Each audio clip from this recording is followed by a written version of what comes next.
Welcome to Neeraj academy. Myself Neeraj Gangwar. और आज हम पढ़ने वाले हैं हेमेटोनिक्स।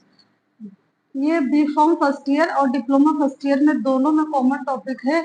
और बी फॉर्म फर्स्ट ईयर में पाया जाता है आईपीसी में, और डिप्लोमा फर्स्ट ईयर में केमिस्ट्री का फार्मास्यूटिकल केमिस्ट्री का कॉमन टॉपिक है दोनों में।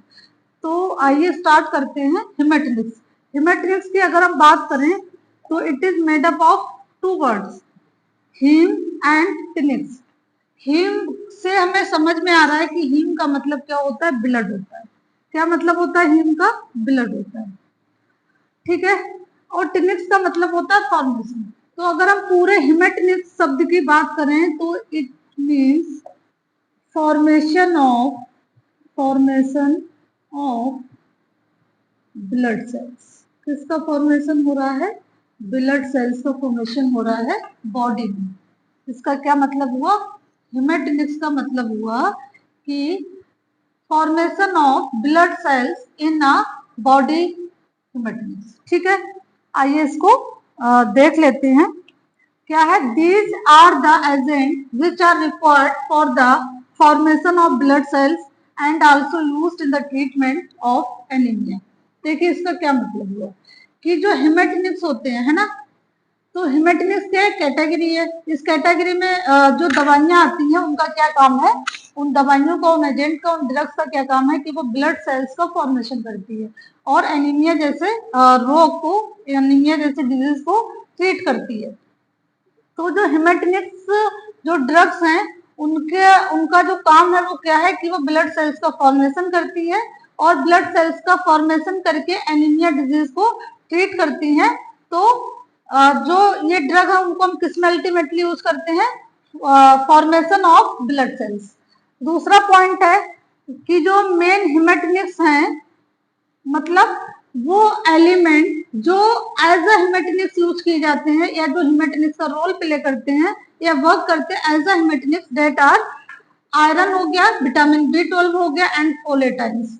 ये क्या करते हैं? ये ब्लड सेल्स को बढ़ाने में, ब्लड सेल्स के फॉर्मेशन में हेल्प करते हैं। That's why we are calling कि ये क्या करते हैं, वर्क करते हैं एज अ हेमेटोनिक्स। नेक्स्ट है कि these agents are increased the number of erythrocytes। ये क्या करते हैं? ये एजेंट हेमेटोनिक्स क्या करते हैं? ये इंक्रीज कर देते हैं। इंक्रीज कर देने का मतलब होता है कि बढ़ा देना। क्या बढ़ा देना?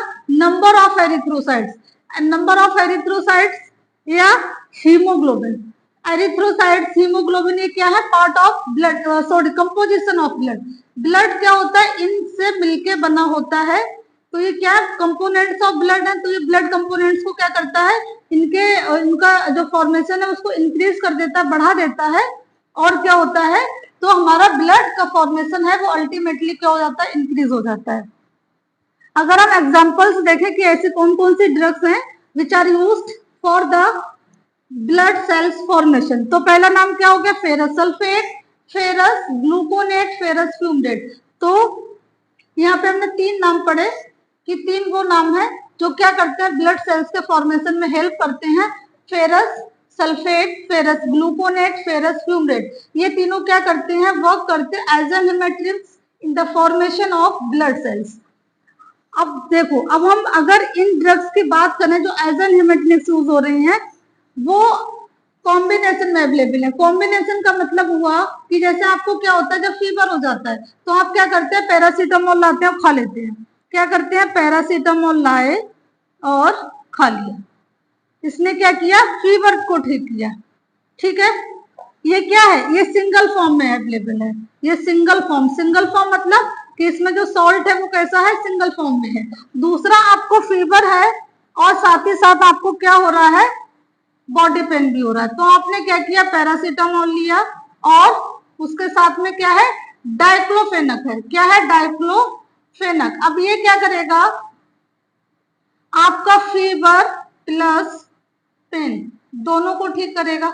अब ये जो ड्रग अवेलेबल है that is in combination. Combination मतलब दो ड्रग्स को मिला के इसको बनाया गया है, दैट इज कॉम्बिनेशन फॉर्म। और यहाँ पे सिंगल सॉल्ट को मिला के बनाया गया है, दैट इज सिंगल सॉल्ट, ठीक है।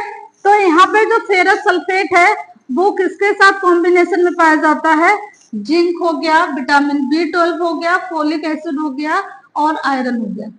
जब भी डॉक्टर आपको दवाई देते हैं, ड्रग देते हैं, जो कि क्या करती है, एज एन हिमेटनिक वर्क करती है, तो वो हमेशा कॉम्बिनेशन में पाई जाती है with zinc, vitamin B12, folic acid and iron.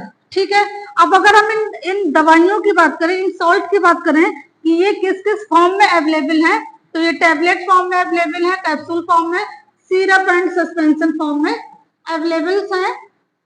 और आप इनमें से किसी भी फॉर्म को जो आपके लिए सूटेबल हो लेने के लिए आप उसमें इसको यूज कर सकते हैं। तो ये क्या है, all the form of doses form है कि ये टैबलेट फॉर्म में भी पाया जाता है, कैप्सूल फॉर्म में भी पाया जाता है, सिरप एंड सस्पेंशन फॉर्म में भी ये कॉम्बिनेशन पाया जाता है। किसका, हिमेटनिक्स का, जिसका काम क्या है, ब्लड सेल्स के फॉर्मेशन को करना, जिसकी वजह से क्या होता है, एनीमिया ठीक होता है। एनीमिया क्या है, decrease concentration of blood sales. ठीक है, या फिर आप कह सकते हो डिक्रीज कंसंट्रेशन ऑफ आरबीसी, जिसका काम क्या होता है, ऑक्सीजन कैरी करना होता है टू द ऑर्गन।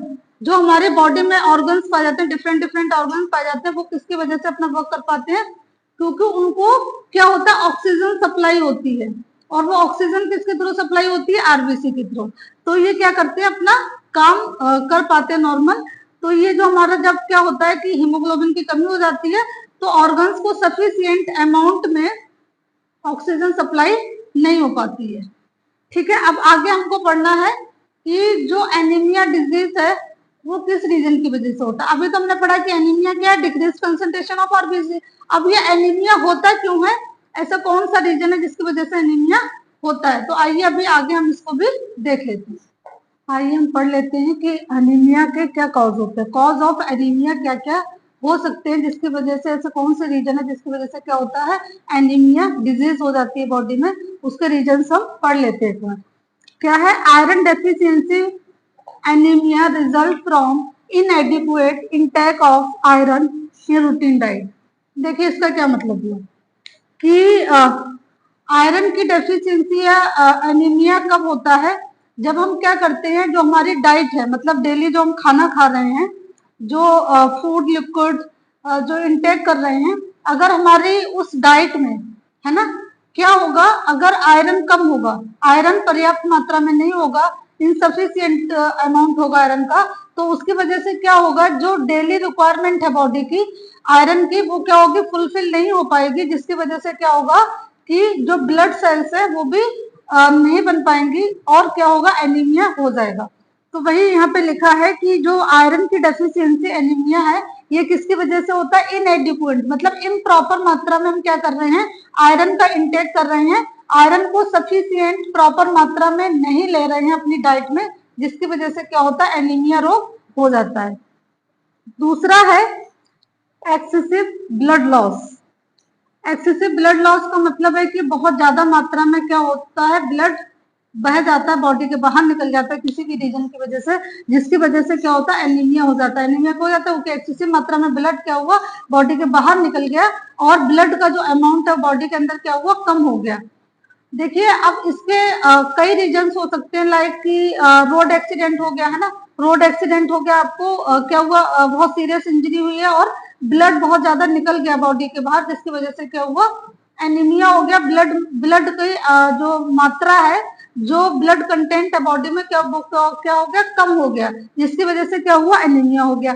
एक ये रीजन हो गया। दूसरा क्या हो सकता है कि जो फीमेल्स होती हैं, है ना, at the time of pregnancy उनको नॉर्मल बॉडी के कंपेयर में ज्यादा न्यूट्रिएंट्स चाहिए होता है, just because of the baby foetus growth, है ना, किसकी ग्रोथ की वजह से, फीटस ग्रोथ की वजह से।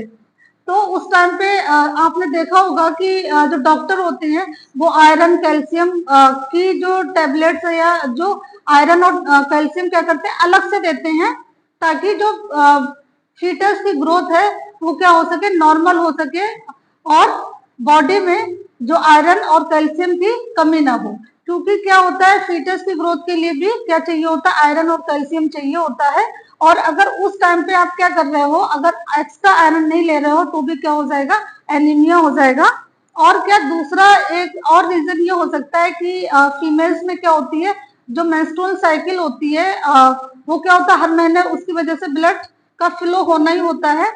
तो अगर आप उसके हिसाब से एक्स्ट्रा डाइट नहीं ले रहे हो, अपने अपने डाइट में आयरन रिच चीजें नहीं ले रहे हो, तो क्या होगा, उसकी वजह से भी क्या हो सकता है, एनीमिया हो सकता है। नेक्स्ट है कि जीआईटी इन्फेक्शन। देखिए गैस्ट्रोइंटेस्टाइनल ट्रैक्ट इन्फेक्शन का मतलब है कि आप जो भी इंटेक कर रहे हैं वो क्या होगा, अगर जीआईटी इन्फेक्शन है तो क्या होगा, उसकी वजह से जो हमारा फूड है वो कम्प्लीटली डाइजेस्ट नहीं हो पाएगा। अब डाइजेस्ट क्यों नहीं हो पाएगा, क्योंकि वो अच्छे से काम ही नहीं कर रहा प्रॉपर, वहां तो इन्फेक्शन हुआ है। तो जब वो अच्छे से फूड को डाइजेस्ट नहीं कर रहा है, फूड को डाइजेस्ट नहीं कर रहा है, तो उसकी वजह से क्या होगा, जो हमारे इंपॉर्टेंट न्यूट्रिएंट्स हैं फूड में वो एब्जॉर्ब नहीं हो पाएंगे। जैसे आपने देखा होगा कि जब आप क्या करते हो, वेजिटेबल्स हो गया, फ्रूट हो गया, उसका जूस निकालते हो, तो जब तक आप उसको अच्छे से ग्राइंड नहीं करेंगे, अच्छे से उसको मैश नहीं कर लेंगे, तब तक आप उसको क्या करते, उसका जूस नहीं निकाल सकते। तो सेम वे में जो हमने